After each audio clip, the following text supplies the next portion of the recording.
Hey y'all, Crazy Mama Kelly here, coming at you from my place in Pennsylvania.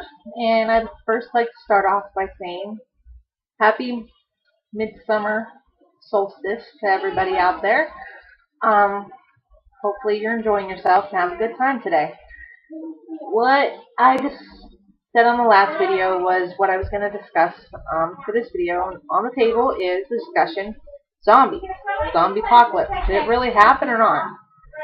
So, I did a little research into this situation, this little thing that's going around. I mean, 'cause you always see everywhere. You see it in the news, you see it in, games, everything.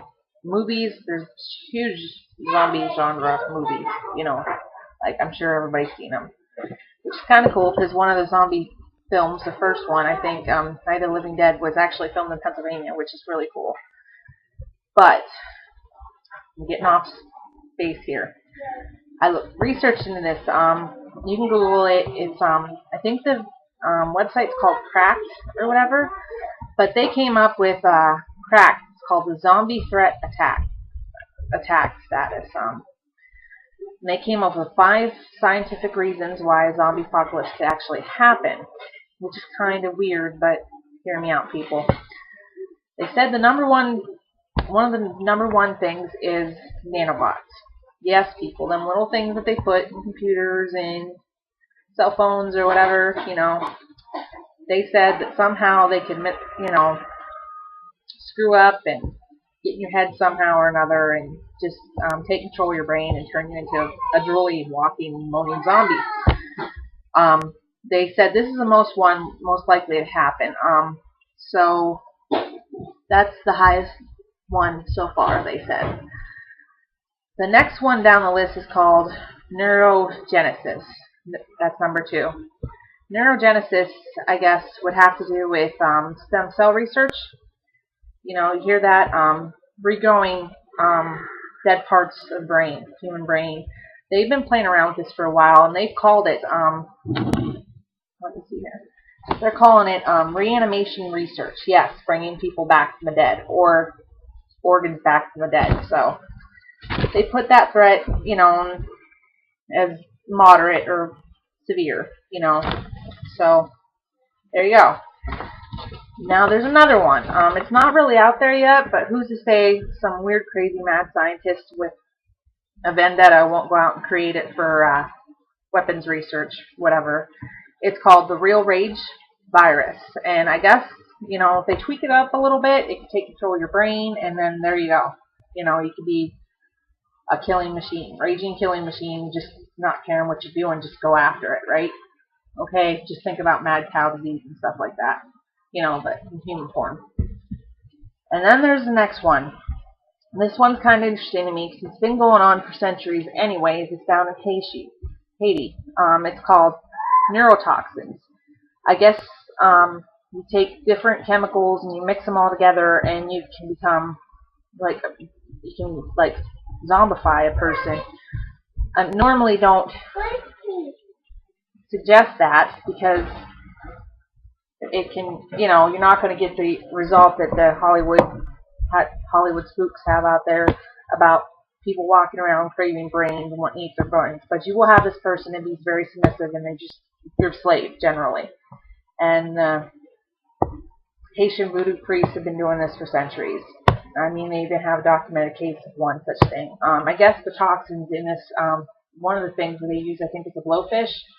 And it will actually slow a person's heart rate down and everything, and actually make them, a doctor actually say that these people are actually really dead for a while, and then they'll come back out of the coffin. They'll be not themselves at all. They'll just do whatever you want them to, pretty much not real scary. It kind of is scary, but it's not the kind that Hollywood portrays. And that one that's a moderate threat there because it's been known to happen. The main one, which is kind of scary to think about, is brain parasites. And there's this little bug that they said that could, parasitic bug, and it's already known to be around. Bear with me with this word. It's called toxoplasmosis a Gandhi, and most people already have this, and they don't even know, but it's like a dulled down form or whatever. Usually found in cat's intestines.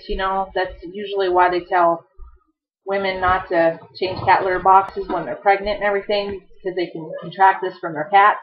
Poor little kitties. Most people already have this, and they don't even know it.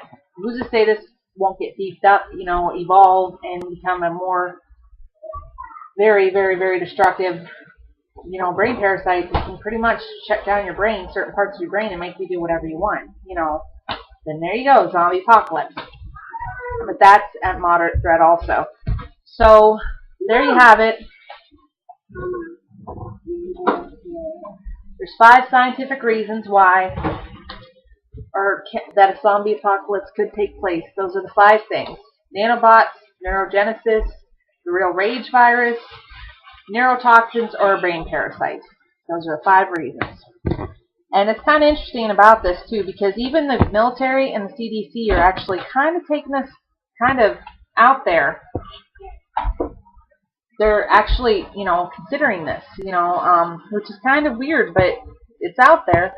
I guess back in March, they issued when the threat of this is, the radiation fears after the earthquake and the tsunami that, took over Japan, they were worried about zombies. Somebody actually walked up to one of the CDC people and said, is there a possibility we have to worry about zombies here?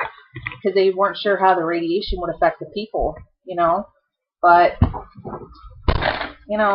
what the CDC says, you should actually have an emergency how to survive a zombie attack, aka natural disaster. Here's their take on what you should do, how to survive it. Okay.